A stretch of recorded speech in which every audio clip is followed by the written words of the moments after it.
આજે વડોદરા માટે ખૂબ જ હર્ષની વાત છે કે આજના કેબિનેટની બેઠકની અંદર જે 4 રેલવે કોરિડોર્સનું જે મલ્ટી લાઇનિંગ જે મંજૂર કરવામાં આવ્યું છે, આ પ્રોજેક્ટ આમ તો અંદાજે 24,000 કરોડનો પ્રોજેક્ટ છે,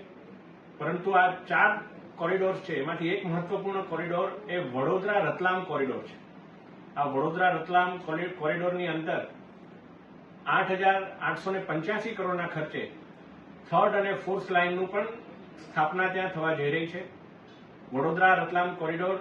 એ મુંબઈ દિલ્હી માટેનો ખૂબ જ હાઈ ડેન્સિટી રૂટ છે અને ઘણી બધી ટ્રેનોની જ્યારે આપણે માંગણી કરતા હતા ત્યારે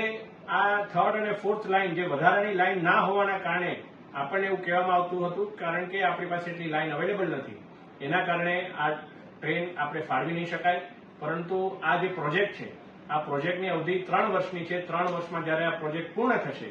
ત્યારે મને કહેતા ખૂબ આનંદ થાય છે કે વડોદરાથી ઘણી બધી નવી ટ્રેનની પણ આપણને ફાળવણી કરવામાં આવશે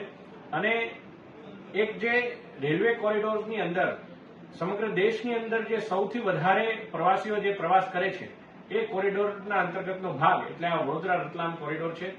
હું આ ખૂબ જ સુંદર નિર્ણય અને ખૂબ જ ઉપયોગી નિર્ણય બદલ માનનીય વડાપ્રધાન શ્રી નરેન્દ્રભાઈ મોદી સાહેબનો વડોદરાની જનતા વતી ખૂબ ખૂબ આભાર માનું છું.